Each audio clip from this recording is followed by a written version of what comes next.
అందరికీ నమస్కారం అండి. శైలజ వినిపించే కథల ఛానల్కు స్వాగతం. ఈరోజు మనం జొన్నలగడ్డ మార్కండేయులు గారు రచించిన తొలగిన అజ్ఞానం అనే కథను విందాం. ఈ కథ సెప్టెంబర్ 2001 చందమామలో ప్రచురింపబడింది. రాజుపాలెం అనే గ్రామంలో రాజయ్య అనే రైతు ఉండేవాడు. అతడు తనకు ఉన్న కొద్దిపాటి పొలాన్ని దున్నుకుంటూ ఏ లోటు లేకుండా జీవిస్తున్నాడు. ఒక రోజున రామాపురం నుంచి రాజయ్య భార్య తండ్రి గోవిందయ్య ఒక పాడి గేదెను తోలుకు వచ్చాడు.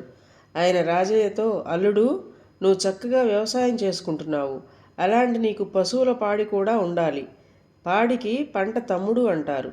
నాకు ఈ మధ్య పశు సంపద బాగా పెరిగింది. సంతోషం కొద్దీ ఒక పాడి గేదెను తోలుకొచ్చాను. పంటతో పాటు పాలు పెరుగుల సౌఖ్యాన్ని కూడా అనుభవించు అన్నాడు.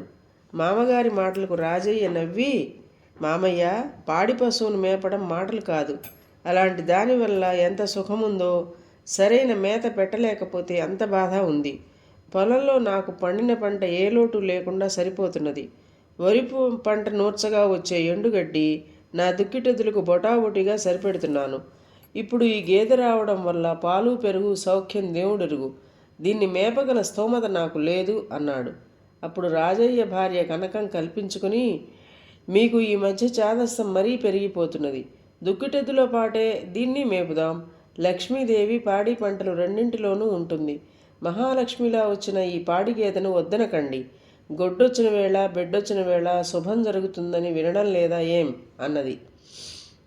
ఆ తర్వాత గోవిందయ్య కూడా 1-2 సార్లు చెప్పడంతో రాజయ్య తన దుక్కిటెద్దుతో పాటు కొట్టంలో మరి 2 కట్టుకొయ్యలు పాతి గేదెను దూడను కట్టేశాడు.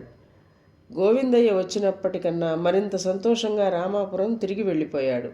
రాజయ్య మర్నాడు గేదె పాలు పిండి ఇంట్లోకి తీసుకువచ్చాడు. భార్య కనకం ఒక చిన్న లోటాలోకి పాలు పిండినవి పిండినట్లు పోసుకొని, నాన్న మంచితనం వల్ల ఇక మనకు పాలు పెరుగులకు లోటంటూ ఉండదు. మన పశువుల కొట్టంలో ఈ పాడి గేదె తొలిగా అడుగుపెట్టింది. ఈ ఆనంద సమయంలో వేణుగోపాలస్వామికి ఈ పాలు నైవేద్యం పెట్టమని పూజారికి ఇవ్వండి. ఆ దేవుడి దయ వల్ల మనం త్వరలోనే గేదెల కోసం ఇప్పుడున్న కొట్టం పక్కనే మరొక కొట్టం కట్టవలసి రావచ్చు అంటూ పాలలోటాను కళ్ళు కద్దుకొని భర్త చేతికి ఇచ్చింది. రాజయ్య పాలలోటాన్ని తీసుకుని గుడికి వెళ్ళాడు. ఆ సమయంలో పూజారి ఎవరో సాధువుతో మాట్లాడుతున్నాడు. రాజయ్య పూజారికి తాను వచ్చిన పని చెప్పాడు. పూజారి రాజయ్య కేసి ఆశ్చర్యంగా చూసి, రాజయ్య, వేణుగోపాలస్వామికి ఆవుపాలతో చేసిన పదార్థాలు నైవేద్యం పెట్టడం ఆనవాయితీ. నువ్వు ముందే చెప్పడం వల్ల ఒక అనాచార భయం తప్పింది. లేకపోతే గోవులు కాచిన గోస్వామికి మంత్రోక్తంగా గేదెపాల నైవేద్యం పెట్టి ఉండేవాడిని. సరే, నిన్ను అంతగా నిరాశపుచ్చలేను. ఈ పాలేవో నువ్వే స్వామికి నైవేద్యం పెట్టి వాటిని కుంభమేళాకు వెళుతూ రాత్రి మన గుడి అరుగు మీద పడుకున్న ఈ సాధువుకు సమర్పించు. పుణ్యం పురుషార్థం కూడా అన్నాడు నవ్వుతూ. రాజయ్య బయట నుంచే వేణుగోపాలస్వామి విగ్రహానికి భక్తిగా నమస్కరించి పాలలోటాను సాధువు ముందు పెట్టాడు. జరిగినదంతా గమనిస్తున్న సాధువు పాలను గటగట తాగేసి రాజయ్యతో, చక్కెర లేకుండానే పాలు ఎంతో తీయగా ఉన్నాయి, నీకు తప్పకుండా మంచి జరుగుతుంది అంటూ కళ్ళు మూసుకొని ఏదో ధ్యానించి చేతిని గాలిలో ఆడించాడు. ఆ తర్వాత గుప్పెట తెరిచి అందులో ఉన్న 2 రుద్రాక్ష గింజలు రాజయ్య చేతిలో పెట్టి, వీటిని నీ పూజామందిరంలో ఉంచు. నీకు నీ వంశానికి పేరు తెచ్చే 2 కొడుకులు పుడతారు అని రాజయ్యను ఆశీర్వదించాడు. రాజయ్య ఇంటికి తిరిగి వచ్చి జరిగినంత భార్య కనకానికి చెప్పాడు. ఇద్దరూ కలిసి రుద్రాక్ష గింజలను పూజామందిరంలో పెట్టారు. విచిత్రంగా ఆనాటి నుంచి రాజయ్యకు పట్టిందల్లా బంగారమై బాగా కలిసొచ్చింది.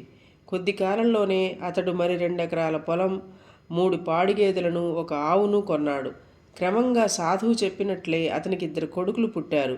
అయితే 2 కొడుకుల మనస్తత్వాలు వేరువేరుగా ఉండేవి. పెద్దవాడికి ఎప్పుడూ పొలం పనులంటే ఇష్టం. వాడు రేయింబవళ్ళు పొలంలోనే ఉంటూ వ్యవసాయం చేయటమే కాక వరి పంట విషయంలో రకరకాల ధాన్యపు విత్తనాలను కలిపి ప్రయోగాలు చేస్తుండేవాడు. ఇక రెండో వాడికి పశువులంటే ప్రాణం. వాటికి చిన్న దెబ్బ తగిలినా విలవిలలాడిపోయేవాడు. వాడు పశువైద్యులను ఆశ్రయించి సాధారణంగా పశువులకు వచ్చే రోగాల గురించి తెలుసుకున్నాడు. తనకు తెలిసిన చిట్కా వైద్యాలకు పశువైద్యుల నుంచి సేకరించిన పరిజ్ఞానాన్ని జోడించి వాడు గ్రామంలో పశువులకు సోకే రకరకాల వ్యాధులను నయం చేయడం ప్రారంభించాడు.